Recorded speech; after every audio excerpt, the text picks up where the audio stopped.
The fire crackled, sending occasional sparks spiraling upward into the navy blue canopy of the night sky.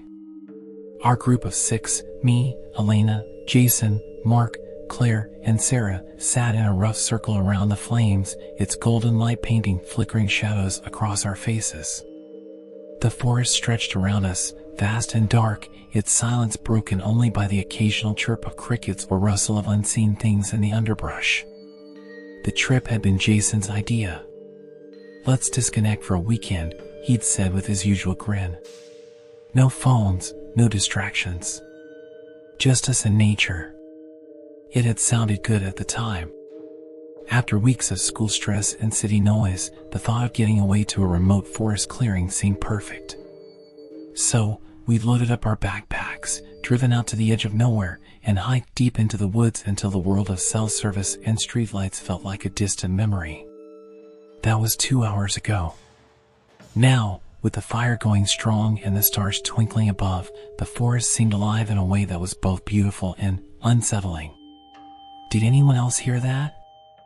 Claire asked suddenly, her voice cutting through the low hum of our chatter. She sat closest to the edge of the firelight, her wide eyes fixed on the darkness beyond. "Just the wind," Jason replied, poking the fire with a stick. Sparks hissed upward in protest. "No, it wasn't," Claire insisted, her voice lower now, almost a whisper. "It sounded like breathing."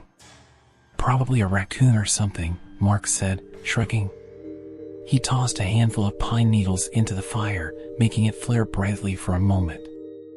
"You're just not used to how noisy the forest can be at night." Claire frowned but didn't argue, instead wrapping her arms around her knees and scooting a little closer to the flames. I was about to back Mark up when I noticed something strange. Elena, who was usually the first to brush off any kind of paranoia, was staring intently into the woods too. Her expression was hard to read, her brows slightly furrowed as though she was listening for something. "Elena? You good?" I asked. She didn't answer right away, and when she finally spoke, her voice was so soft I almost didn't hear her. "I thought I saw something between the trees." "Okay, now you're creeping me out," Sarah said with a nervous laugh, though her eyes darted toward the forest. "You guys are just trying to freak me out, right?"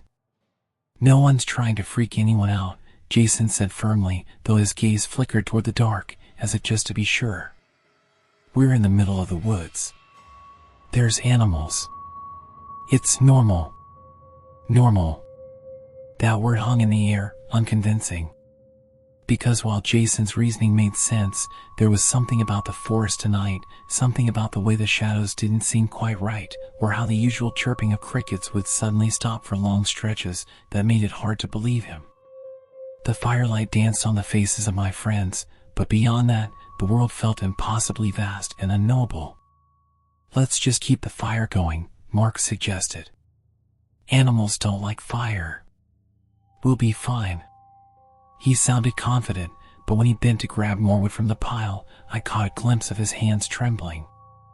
The fire had burned low, its embers glowing faintly as we sat in uneasy silence. The usual chatter and laughter that marked our camping trips had long since faded, replaced by quiet tension. Every rustle in the trees, every snap of a twig, made us flinch. It wasn't just the eerie quiet of the forest anymore, there was something else out there. Watching. Claire was the first to stand. "I don't like this," she muttered, brushing dirt from her jeans. "I'm going to the tents. This whole vibe is..." Her words were cut short by a sharp, guttural growl that sliced through the night like a blade. Everyone froze, our heads snapping toward the sound. It came from just beyond the firelight, where the darkness was thickest. The growl was low, throaty, and too complex. It wasn't a normal animal. It sounded wrong. Did anyone else hear that?" Sarah whispered, her voice trembling. Before anyone could answer, the darkness exploded. Something shot out of the trees, a blur of shadow and movement, and slammed into Claire. She let out a choked scream as she was dragged to the ground, her arms flailing wildly as she fought whatever it was. The thing was fast, impossibly fast. It moved like an animal, but it wasn't. The fire flared briefly as Jason threw a burning log toward it, and in that flash of light, we saw it. It was tall, hunched, and covered in matted fur that seemed to glisten in the firelight. Its limbs were too long, its hands ending in claws that looked like they could tear through steel. But the face, that was the worst part. It was almost human. Almost. Its eyes glowed with an unnatural light, and its mouth stretched into a grotesque snarl, revealing rows of jagged teeth. "Run!" Jason screamed, his voice breaking. Chaos erupted. Claire's screams turned into a sickening gurgle as the thing dragged her into the shadows, leaving a trail of blood in its wake. The rest of us bolted, the instinct to survive overpowering any rational thought.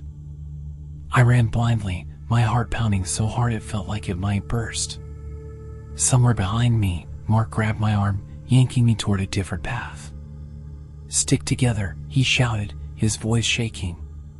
"Don't split up." But the forest was a maze in the dark, and panic made fools of us all. The group scattered in different directions, the sound of branches snapping and leaves crunching filling the air. I found myself with Elena. She was gasping for breath, her face pale in the moonlight as we stumbled through the underbrush. "What the hell was that?" she whispered, her voice hoarse. "I don't know," I managed, my throat dry.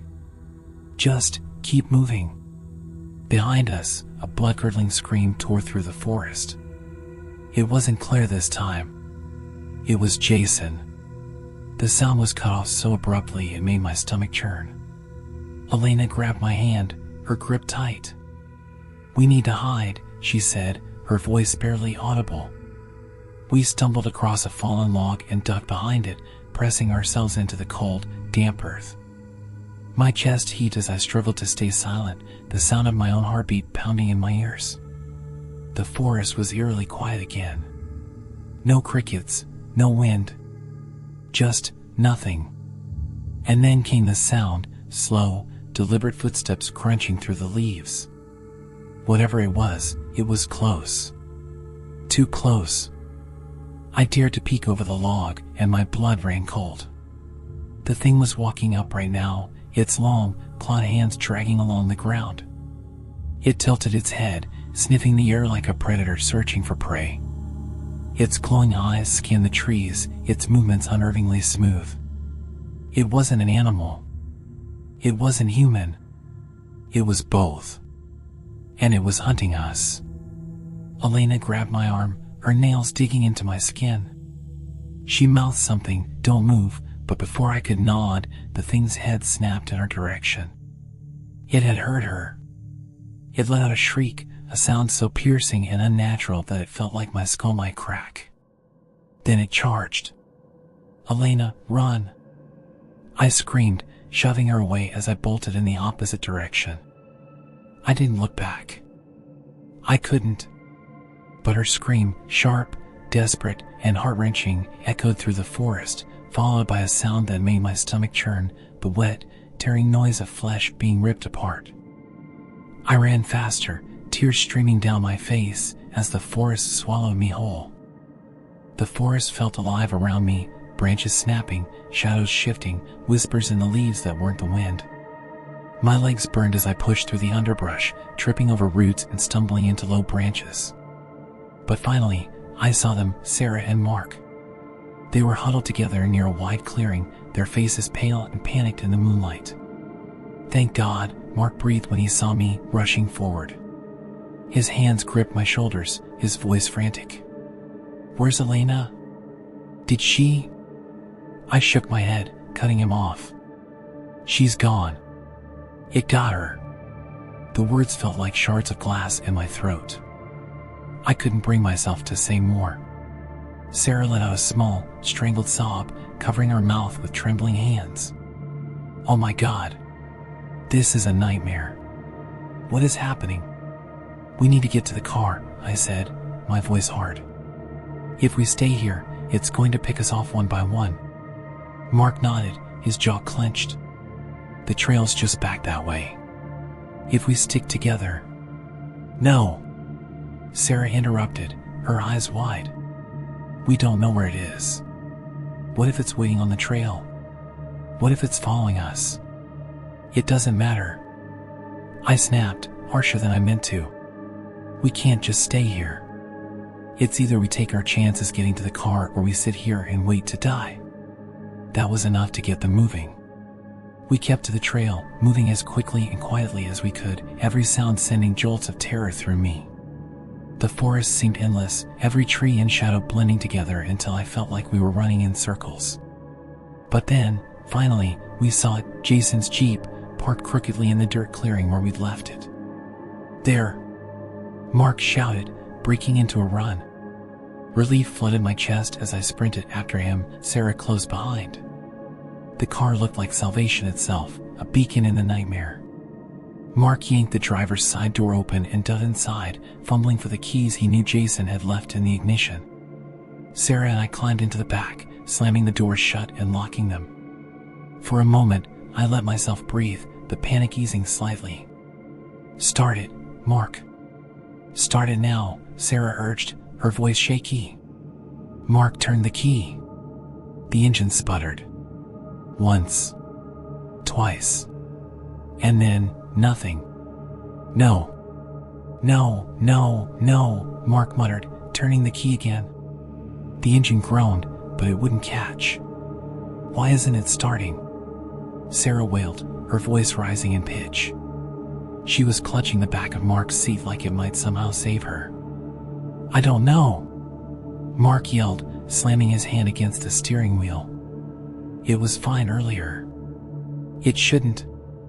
A sharp, metallic scraping sound cut him off, and all three of us froze. It was coming from outside. Slowly, I turned my head toward the driver's side window. Something was standing there. The hybrid creature loomed just outside, its glowing eyes locked on us. Its face was pressed against the glass, its breath fogging the window.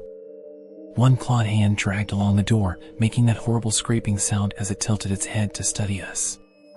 It was intelligent. I could see it in the way it moved, the way it seemed to be thinking. Oh my God, Sarah whimpered, shrinking into the seat. Mark didn't hesitate.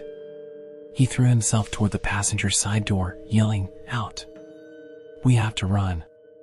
The thing lunged. Its claws punched through the window like it was paper, shattering the glass. Mark screamed as it grabbed his arm, yanking him halfway out of the car. Blood sprayed across the dashboard as its claws tore into him. "Help me!" Mark shrieked, his face contorted in pain. Sarah grabbed his other arm, pulling with all her strength. I scrambled forward, trying to help, but it was no use. The creature was too strong. With a guttural snarl, it yanked Mark out into the night.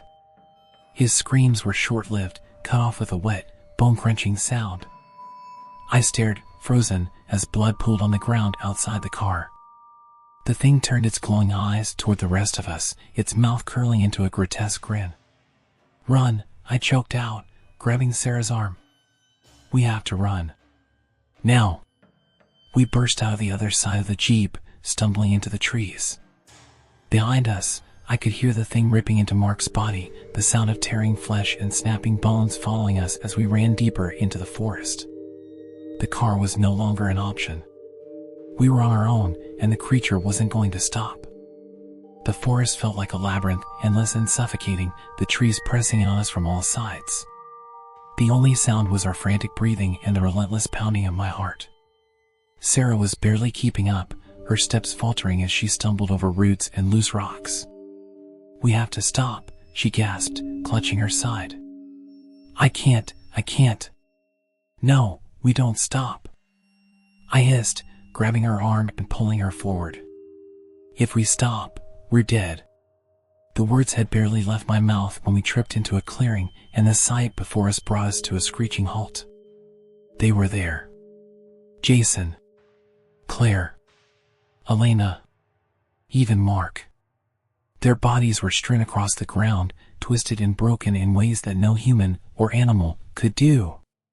Claire's face was frozen in a mask of terror, her eyes wide and unseeing. Jason's torso was torn open, his organs spilled out like some grotesque offering. Blood soaked the earth, pooling around the mangled remains of my friends. Sarah let out a strangled scream, doubling over as she retched. I wanted to scream too, but the sound wouldn't come. My legs felt like jelly, my stomach twisting violently. And then I heard it, the low, guttural growl. It was here. Sarah, I whispered, my voice trembling. We have to move. But Sarah didn't respond. She was staring at the bodies, her whole body shaking. They're dead, she whimpered. They're all dead. We're going to die too. Sarah. I shook her hard, snapping her out of it. We have to. The creature exploded out of the shadows, faster than I could react. It hit Sarah first, knocking her to the ground with a sickening thud. Her scream was cut off as its claws slashed across her throat, blood spraying like a fountain. She twitched once, then went still. It turned its glowing eyes on me.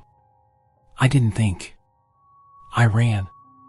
My body moved on pure instinct, weaving through the trees as branches clawed at my face and arms. I didn't look back. I couldn't. The sound of its heavy footsteps crashing through the forest behind me was enough to keep me moving. My lungs burned, my vision blurred, but somehow, I kept going. The forest seemed endless, the darkness closing in, but then, through the trees, I saw it, a faint light. The road. I sprinted toward it with everything I had left, bursting out of the woods and collapsing onto the asphalt. I turned back, expecting to see the creature barreling after me, but it didn't. It stopped just at the edge of the trees, its glowing eyes watching me from the shadows. For a moment, it tilted its head, as if considering, and then it melted back into the darkness. I was safe. Or so I told myself as I lay there, gasping for air, my body trembling uncontrollably. But as the first rays of dawn broke over the horizon, the words of my grandmother came back to me, chilling me to my core. Some things in the forest aren't meant to be seen. And once they see you, they never really let you go. Even now, as I sit here writing this, I can still feel its eyes on me. Watching. Waiting. The forest doesn't let you escape, not really. It just lets you think you have.